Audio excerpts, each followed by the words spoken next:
শেখ হাসিনার প্রত্যাবর্তন সংগঠিত কি হচ্ছে কি আওয়ামী লীগ কিনা, নেত্রী আসবে বলতেছে, আসলে আপনারা কি প্রস্তুত কিনা, ওনাকে রিসিভ করার মতন ক্যাপাসিটি আপনারা দেখাইতে পারতেছেন কিনা?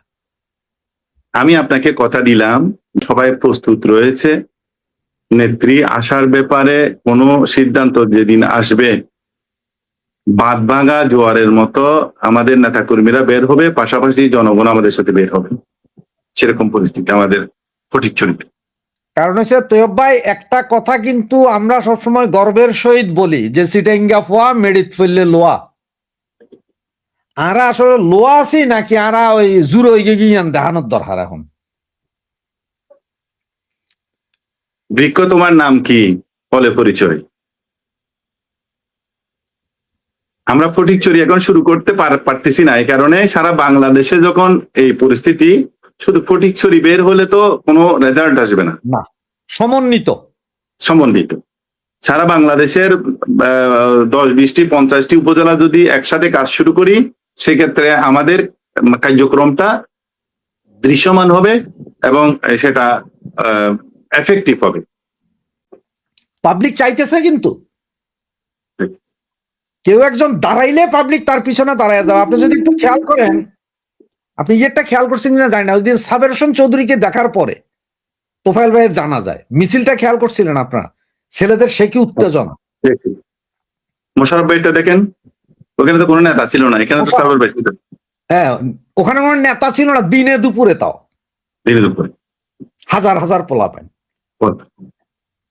মানে এখন সাধারণ মানুষ দিচ্ছে, সাধারণ মানুষ। হ্যাঁ, এবং গত পরশু দিনের আগের দিন আমি একটা কন্টেন্ট করছিলাম, যেদিন মোশাররফ ভাই মারা গেলেন তারপরে ওই দিন, তারপরের দিন যখন আমার চিটং একটা মিছিল হলো, বড় মিছিল, 8 বিভাগের 8 পুলিশ কমিশনারের সাথে ঢাকার ওনাদের পুলিশ মহাপরিদর্শক যখন কথা বলতে, তখন বলতেছে, স্যার কি করুম, সাধারণ পাবলিকই তো এগোরে জায়গা দেয় স্যার। এরা মিছিল করে, ধাম করে ট্যাক্সি ড্রাইভার, রিক্সা ড্রাইভার, বাস ড্রাইভার এদের উঠাই লিয়ে ছাইড়া দেয় অন্য জায়গায়। কারণটা ধরুন কিভাবে পাবলিক কিন্তু চাইতেছে। এখন আপনারা কতটুকু জ্বালাইতে পারবেন সেটা হচ্ছে মূল কথা।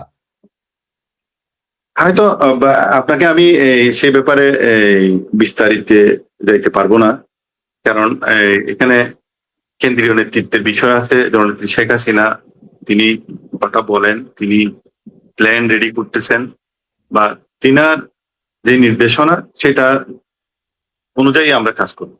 কিন্তু আমরা রেডি, আমরা আমাদের নেতাকর্মী সবাই আমরা তৈরি আছি। যেখানে থাকুক না কেন, কেউ দেশের বাইরে, কেউ এখানে কয়েক ঘন্টার ব্যবধানে সবাই দেখবেন এক জায়গায় হয়ে গেছে, কেউ কারো ধরে রাখতে পারবেন। এটাই নাজিম ভাই, আপনার কোন এক কর্মী বলছে ওরে কয়লার রাজু, সম্ভবত আপনি চিনবেন, যুবলীগ কর্মী কয়লার রাজু। আপনার কথা সাহস পাই, কারণ আমাদের মিরসরাই এলাকা হলো, আমরা আপনার এলাকা থেকে আমাদের ওয়ার্ডের খুব কাছে, সম্ভবত উনি মিরসরাই। বালুটিলার সাথে একদম লাগানো, আমাদের দাঁতমারা 1 নম্বর ওয়ার্ড বালুটিলার সাথে লাগানো কয়লা, ওই পারে, মানে আমাদের ফটিকছড়ি একটি ওয়ার্ডের সাথে কাছাকাছি মেসেজ আছে। আপনি আসলে আপনার ভাগ্য ভালো যে আমি দেখতাম যে প্রতিটা নেতা আসলে 2-1টা কটু কথা থাকেই, এটা প্রমাণিত হোক চাই না হোক, কিন্তু আমাদের যেটা স্বভাব। কিন্তু আপনার জন্য আজকে দেখলাম যে কেউ ওইরকম কিছু করলো না। আমার মনে হয় এখানে 700-800 মেসেজ আছে। আমি তো প্রতিটা মেসেজ, ওই একজন দর্শক আমাকে বলছেন যে আমি ওনার নাম বারবার তৈয়ব বলছি, কারণ হচ্ছে যে তৈয়ব ভাই নামটা অনেকবার আমার তো কমেন্টস পড়তে হয়, যার কারণে আমি এখন লিখে দিছি নাজিমউদ্দিন মুহুরী, যাতে আমি আর ভুল না করি। সরি দর্শক, আপনাকে যে কষ্ট পাইছেন। আমরা তৈয়ব, আমাদের অনেক বন্ধু বান্ধব, সেই আমি আপনার কারণ আমি ওই যে কমেন্টস গুলো পড়তে হয়, আপনাদের প্রশ্ন করতে তো আমাদের নাম আর থাকে না, স্মরণে থাকে না। পরে এই জন্য আমি লিখে দিলাম।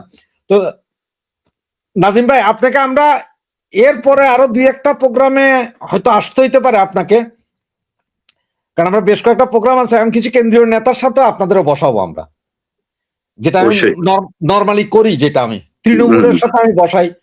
এমন আছে যে হয়তো আপনার এলাকার তৃণমূল কর্মীরা যদি চায় যে আপনাকে কিছু বলবে বা বলতে চায়, তাদেরও আমি নিয়ে আসতে পারি। আপনাকে তখন সময় দিতে হবে আমাদের একটু, তাদের কথা শোনার জন্য। অবশ্যই। আর এখন নাজিমা, আপনি কষ্ট করে আসছেন, অসংখ্য ধন্যবাদ। যদি আপনি ফটিকছড়ি সহ আমাদের ওই অঞ্চলের লোকদের উদ্দেশ্য যদি কিছু বলতে চান, আপনি বলতে পারেন। না, আমি কর্মীরা আজকে হয়তো কমেন্টস আপনাকে খারাপ কিছু বলে নাই।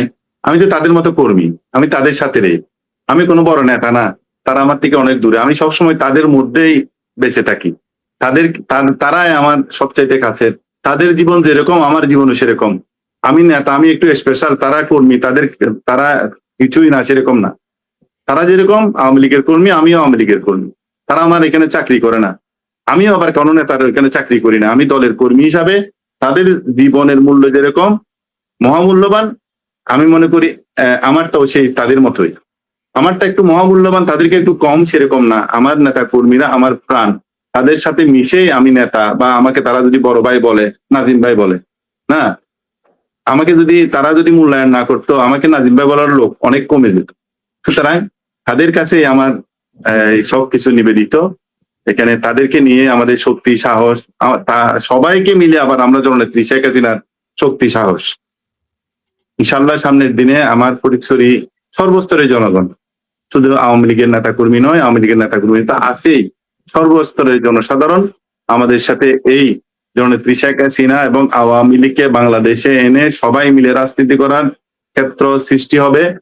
বাংলাদেশের জনগণ যদি চায় নির্বাচনে আওয়ামী লীগকে আবারও ভোটে নির্বাচিত করবে, যদি মনে করে বিরোধী দলে রাখবে, বিরোধী দলে রাখবে, কিন্তু রাজনীতি করার সমান যে অধিকার আমাদের উপরে, যেই মানে বলে সেটাকে এই অযাচিত হস্তক্ষেপ করে আওয়ামী লীগকে বাহিরের শক্তি বলেন, দেশের শক্তি বলেন, নিষিদ্ধ করা, সেটা কিন্তু কোন রকমেই গ্রহণযোগ্য না। এটা ক্ষমতার ব্যবহারের মাধ্যমে করে রাখা হয়েছে। এটা জনগণের চাহিদার বিপরীতে। এটা জনগণ চায় না আওয়ামী লীগ নিষিদ্ধ থাক, আওয়ামী লীগ রাজনীতি করতে পারবে না, সেরকম নয়। জনগণের মতের বাইরে কোনো কিছু করলে, জনগণ কিভাবে ফুঁসে উঠলে কিভাবে কি করা যায়, বাংলাদেশের মানুষ সেটা খুব ভালো করেই শিখেছে, অতীতেও জানে, এখনো শিখেছে। দেশ স্বাধীন করার সময় ৩০ লক্ষ মানুষের জীবনের বিনিময়ে এই দেশ স্বাধীন হয়েছে বঙ্গবন্ধুর নেতৃত্বে। জননেত্রী শেখ হাসিনা ফিরে আসবে, জয় বাংলা স্লোগান হবে, বঙ্গবন্ধু বাংলাদেশের স্থপতি, সেটা প্রতিষ্ঠিত হবে এবং সেটা প্রতিষ্ঠিত ছিল, আছে, ভবিষ্যতেও থাকবে। আপনাকে অনেক অনেক ধন্যবাদ। আপনার মাধ্যমে আমার কথা যারা শুনছেন তাদেরকেও ধন্যবাদ। আমার ফটিকছড়িবাসীকে আবারও সালাম, শুভেচ্ছা।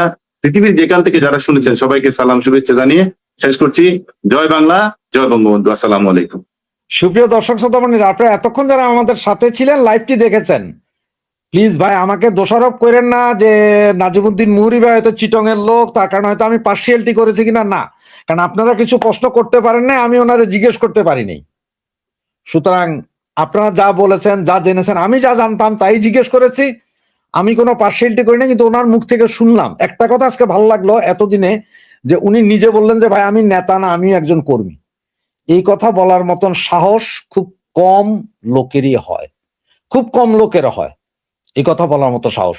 ওনার জন্য শুভকামনা রইল, এবং আপনাদের যদি কোনো প্রশ্ন থাকে তাহলে আমরা আবার নিয়ে আসবো। সেদিন আপনারা সরাসরি স্টেজে উঠে ওনাকে প্রশ্ন করতে পারবেন, ওনার মুখোমুখি হতে পারবেন, জানাতে পারবেন। আমি সেদিন স্টেজ ওপেন করে দিব, সবাই আসতে পারবেন। তো সে পর্যন্ত আমি রাশেদ আপনাদের কাছ থেকে বিদায় নিচ্ছি। জয় বাংলা, জয় বঙ্গবন্ধু।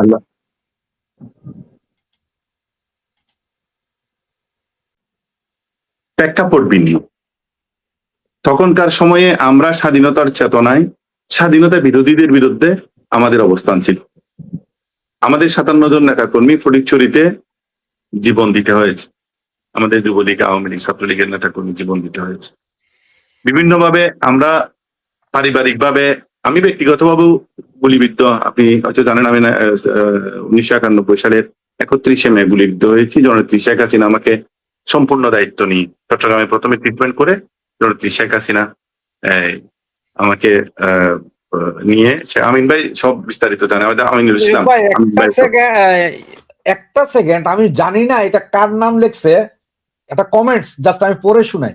মুহুরী ভাই এবং আবু তৈয়ব ভাই ডাক দিলেই ফটিকছড়িতে বিপ্লব সংগঠিত হবে।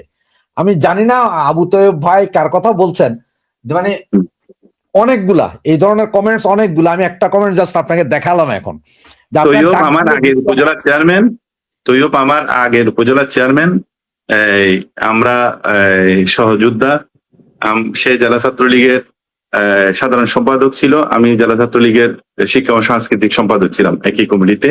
আমরা একসাথে মিলে সেই ছোটবেলা থেকেই রাজনীতি করছি।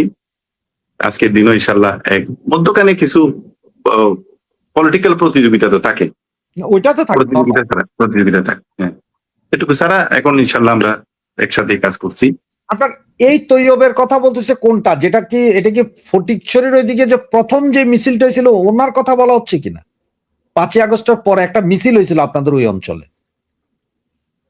কোন একজনের নেতৃত্বে, কার এটা আমি সঠিক জানি না, ওই সময় দেখছিলাম। সেরকম না, একটা মিছিল হয়েছে সেখানে আওয়ামী লীগের নেতৃত্বে, না মিছিলের জন্য না, তৈয়ব তো জেলা ছাত্রলীগের সাধারণ সম্পাদক ছিল, আপনি হয়তো জানেন, তৈয়বের নাম তো শুনবেন, জানবেন আপনি।